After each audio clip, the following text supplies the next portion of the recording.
guest today is Duncan Bhaskaran Brown. He has done his fair share of overindulgence. Strictly speaking, he's drunk more than his fair share of wine and eaten more than his fair share of cake.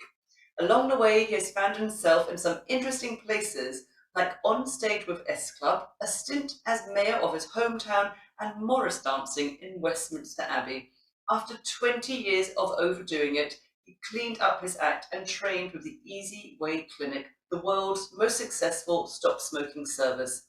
Now he spends his time helping people push overindulgence out of their life. He lives in Abingdon with one wife, one daughter, and two bonsai trees.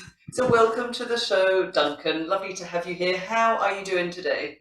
I'm all good. I'm all good. I'm pleased to be here. Looking forward to having a little bit of a chat. Brilliant. So, as you know, the show is called Unbroken, and I always start by asking every guest the same question. So, Duncan, what does the word unbroken mean to you? Well, it's a good place to start. I mean, it's a fantastic question. I don't know. Have you ever done that thing where you stick a song on YouTube and then it just like keeps playing and keeps playing and keeps playing, and you end up somewhere you never would have got naturally, and you're just like, oh, well, that was kind of interesting. I did that the other day, and I ended up with this medley of House of the Rising Sun and Amazing Grace. And obviously I've heard both of those songs before, but I don't know, something clicked. I was actually listening, I was actually paying attention, but I was really struck by that line in Amazing Grace. You know, I once was lost, but now I'm found, was blind, but now I see. And that really summed it up for me, because, you know, I spent a good 20 years in the House of the Rising Sun, and coming out the other side, you know, that's how it felt to me, that I had found a path between the two obstacles, kind of thing, and that I'd started to see the world as it truly is. And sort of like reflecting back on that, you know, it's like I was lost. I couldn't see things as they really were. But does that mean I was broken? I don't think so. I mean, I think there are a lot of people in the world who are a little bit lost, and a lot of people who don't really see it as it is, but that doesn't mean that they're broken. And now that I'm kind of the other side of that, so I sort of reflect on it, and what was it that got me out of there? You know, I have a feeling we might chat about that a little bit. We might, but, yes. Yeah.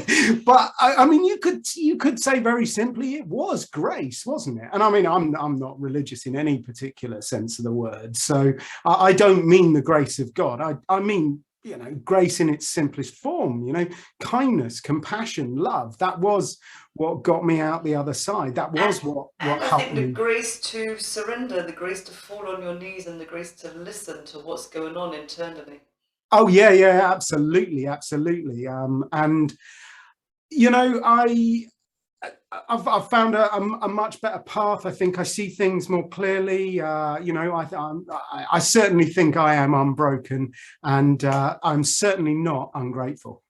And I think really what you're saying is just to become aware of what we're doing. When we grow our awareness, and when we really wake up to what we're doing, you can't unsee that. And so what do? You have a choice. You're kind of at a crossroads. Do I just carry on this road, or do I take a different turning? Can I do this differently? So it takes a lot of courage, because that almost becomes like your identity, and it maybe leaves a hole. So what do you do with that hole that it's taken away?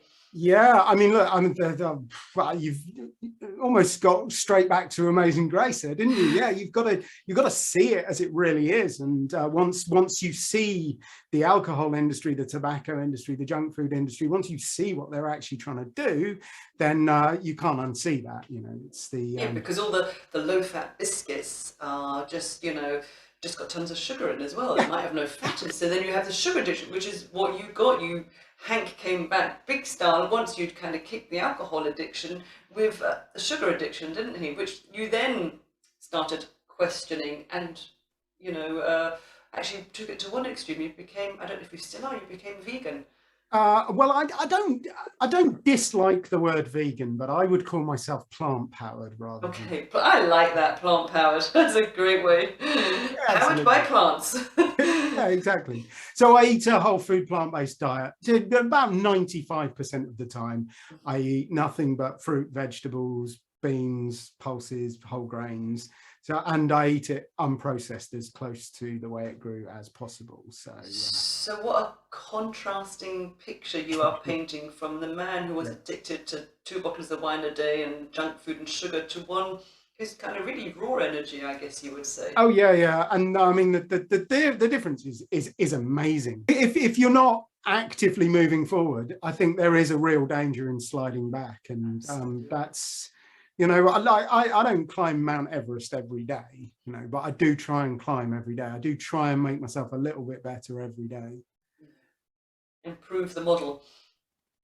Yeah. And look, trust me, there's still a long way to go. I am not perfect by any stretch of the imagination. I think it is a lifelong journey. I think we should always be learning. When I studied to be a psychotherapist, you know, they said to us, where are you on a scale of 1 to 10, you know, in your learning? And they said you should always be like a 7 or an 8. You've learned quite a bit, but you'll always have something to learn. And that just didn't apply to that course. To me, I took that to mean about life. I'm always learning. That's the brilliant thing I get with my daughter Leela these days, because she's sort of 6, so she's figuring stuff out, isn't she? She's at school now, is she? Yes. Yeah. And she thinks she's cracked maths. You know, she's got it. And then they introduce times, you know, like multiplication, and it's like, wow. And that's the great thing about education, though, isn't it? You know, the more you learn, the more you realise there is to learn. You know. But I hate to tell you, when they get to, well, for me, when they get to like the top year of primary school and they ask you to help with their homework and you're like, oh, go and ask your dad. I couldn't do it after when they got to about age 11. I was like, oh, that's too tricky for me. I don't understand that. That's not how they show us at school, Mum. Her handwriting is already neater than mine. So amazing. Yeah. So I don't know if we're allowed to say, because I don't know if I want to spoil the book or not. We kind of discover who Hank is, don't we? We do indeed. Yeah. So no, I'm not gonna spoil it. But I think a lot of people will identify with who he was, because I think we all have someone, or we can have someone very similar in our life who is an enabler or an encourager. It's quite hard to say. Yeah. And I guess it's about stop listening to those voices and that inner dialogue, isn't it? And start questioning. Absolutely. I think, you know, irrespective of who you're hanging out with, everybody has got that little voice in their head that says, oh, go on, have another glass, or, you know, it's Friday, have some chocolate, or whatever. And I think, you know, part of rebalancing your relationship with alcohol or food or anything like that is about acknowledging that you have that little voice, listening out for it, accepting that it's a part of who you are, but it's not actually all of you. You know, there is another part of your brain that actually makes the decisions. That little voice only makes suggestions. You're the one that makes the decisions.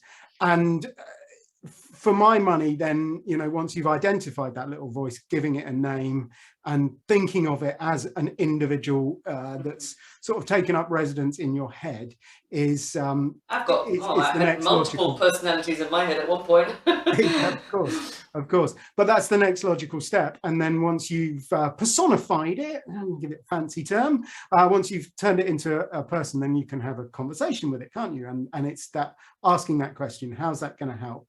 How's it going to help me be a better parent? How's it going to help me reach my goals for 2022, develop my business, you know, get the job I want? And I think you'll find that that little voice in your head doesn't have an answer for that question.